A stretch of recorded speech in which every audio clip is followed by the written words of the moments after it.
All right, what's going on, you going on, you guys? It's your boy Brad. Unfortunately, it's no mics today. Still haven't gone to pick those up yet, but I'm gonna speak loudly into the camera. And today I'm doing a daytime video actually because in order to get these videos in, I'm gonna have to start getting creative, and we're gonna do some testing. So let me get into the video here.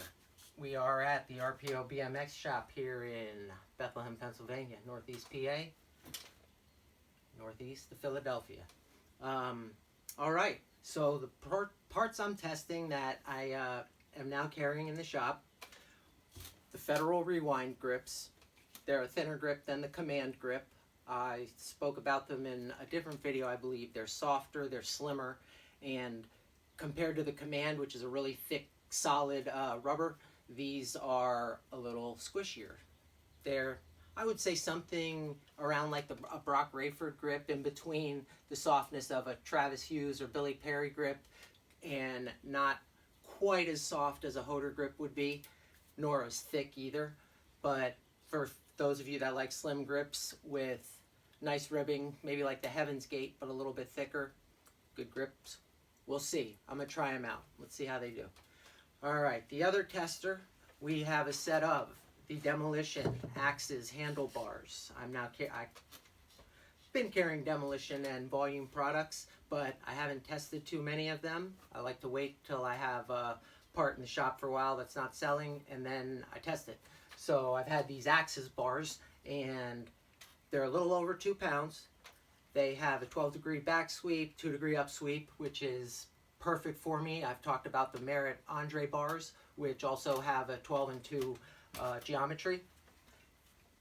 Really nice looking bar, to be honest. Have the Demolition sticker on the front, and they have a little like laser engraved printing of with the Axis logo on the back that I think is really cool. I'll show you guys that up close as soon as I get off this chair to show you the bike. What else here? We are also, we're testing this rear wheel. This is a Sun Ringwool Ditch Witch rim. It is a 6061 T6 alloy rim. It has a 29 millimeter width to it, so it's a pretty narrow rim. As you can see, these S&M tires still, with the 29 millimeter width rim, get huge. So I had to use the Eastern wide mouth brakes, and they fit great with this extra large tire. So yeah, I'm not sure what it is about the S&Ms. They start to get bigger as you ride them or as you keep them inflated.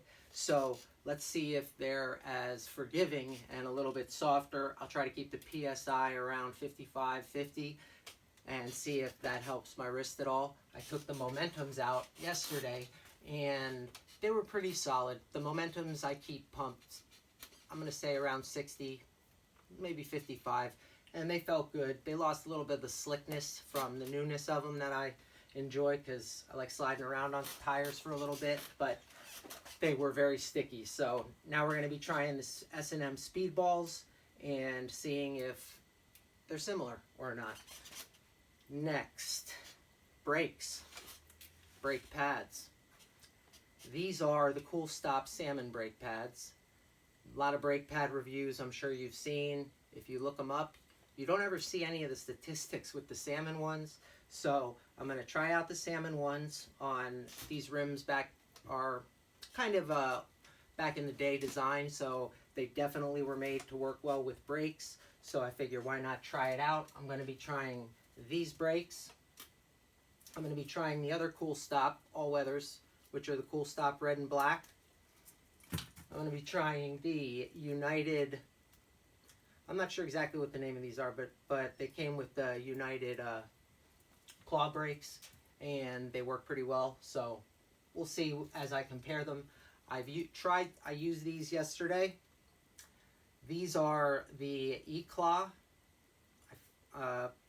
Trying to think of the name. I'll know it on part 2 of the video. But thing about clear brakes, man, they just, no matter what, they just are loud AF, man. These things are loud.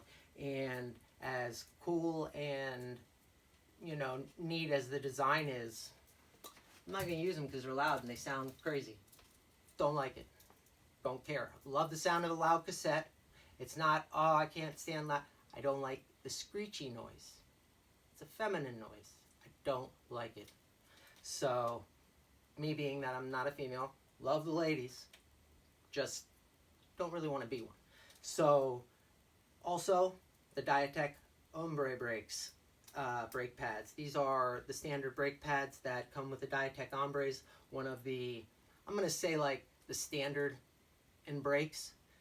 They're not flies. They don't cost $90. They're, between 20 and 40, 25 and 45 bucks, depending on where you get them. But the Ombre brakes have been around forever. They still work. They still stop your bike. They're not too crazy heavy or anything. So I'm gonna let you know how those brake pads turn out, as well as I was struggling with the pedals a little bit because love the E-Claw Centrics. I talked about the Centric pedals and how they don't collect the same dirt that the knurling does in other pedals, and they connect directly to the pedal boss. But I'm also a huge fan of the way my foot feels on the Primo turbo pedals. The complaint I've heard about the Primo turbo pedals, which I do carry these in stock and I love these pedals, is that if you're doing crank arm grinds, you're doing crank arm grinds or pedal grinds on any type of ledge or anything, it's going to wear through the pedal pretty quickly. And these are a very slim profile pedal. They have a really cool aesthetic to them, but I'm sure they just aren't going to last forever if you're hitting concrete ledges. Steel ledges, I'm sure you got plenty of use out of them. The spindle on these looks like it's pretty durable. But what I'm basically going to be testing is comfort and traction on the pedals. And I had a question about these Kink Scenic pedals. I believe they're the Scenic or the Hemlocks. I keep forgetting. But Kink came out with these pedals that have this, they don't have bearings. It's just the plastic bushing. It's the same concept as the JCPC and even closer to the concept of the Animal BPE pedals, if you remember those. Now, the problem Animal had with the BPE pedals was the manufacturing costs and the cost that they would have had to put into those pedals to write them, because they didn't run well for a long period of time. The profit margin was too low. They were too technical of a design to be able to sell where people are going to pay, $65 for a plastic pedal. And that's what happens, I think, with pedals like these, the AK pedal, the JCPC. What is so nice about the JCPC is you can buy the pedal bodies. I have some of the pedal bodies here in the shop, and replace them if you are doing pedal grinds. These, the E-Claw AKs, and even the Animal BPEs, if you bought those thinking like, yeah man, I got like lifetime guaranteed spindle and all I have to do is buy the pedal body, they don't sell them anymore. I can't find a pair of AK pedals anywhere, let alone a pair of AK pedal bodies. So either they got us on this pedal scam here, or there's an explanation behind it. So let me try to find out what that is, and I will take these apart for you, because these seem to be the only ones that no one from the company admits that there was an issue with. They just disappeared. It's a good pedal. I painted it. It's not. This isn't the color that it comes in, but yeah. Why did Kink all of a sudden stop making these pedals? They're on sale everywhere, and you can't buy the pedal bodies. And if you do, they're not still making them. They are just laying around in a shop somewhere. So yeah, those are a few of the things I'm going to be testing out here in the next few days. Got my trusty Primo bike lights. Guys, it's that season. It's not, oh man, don't be a bitch and I don't need a bike light.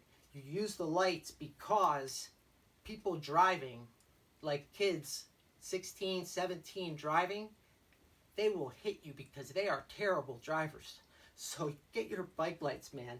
I put the red one here. If I'm on a major road, I get it flashing. These actually, I like brighter ones, but this will suffice if you can, you know, pick up a set of bike lights.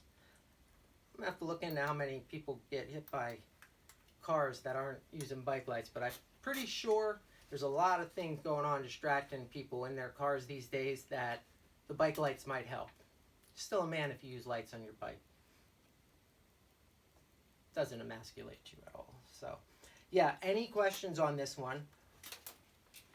I don't know if I did say this, but the Ditch Witch, I believe this is a single wall rear wheel. So I'm also going to lightly test as a 5'9", about 165 pound individual. Does a single wall rear wheel, how does a single wall rim hold up for the average rider? Because I'm going to be doing average riding. I'm not going to be doing anything crazy. Curb hop and stuff like that. So maybe I get you guys a couple clips. Before I forget, shout out to my boy Jay. I got the Larry the Cable Guide up in here. Don't even have to use any zip ties, which is sweet. So yeah, if you guys are interested in Larry the Cable Guide, I got those in black. $20. Support the local Northeast PA scene. He's a trail rider, kills it, and also a hell of a machinist apparently. So yeah, all right guys, I'll get back to you on the next one. I'm out for now without my mics. Let me give you guys a quick close-up of this here, which is pretty sweet. And I think these are some of the nicest designed bars that are out right now, especially with the way the geometry is set.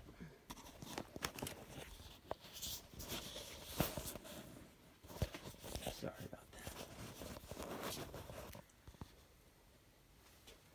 So it's got that little engraving there. I have these in a 9.25. They're uncut. 12-degree back sweep, 2-degree up sweep, and the cool stop salmon color brake pads. Got a nice new cranium sprocket. Shout out to my boy man Jim for hooking that up. Haven't ran a 28 for a minute. Used to only run 28. And here's your Ditch Witch. It's been listed as double wall both times I saw it. But when I was lacing it up, I'm pretty damn sure it's a single wall, unless I might not have laced it. We'll find out. All right, guys. I'll be back. Enjoy this one. Peace.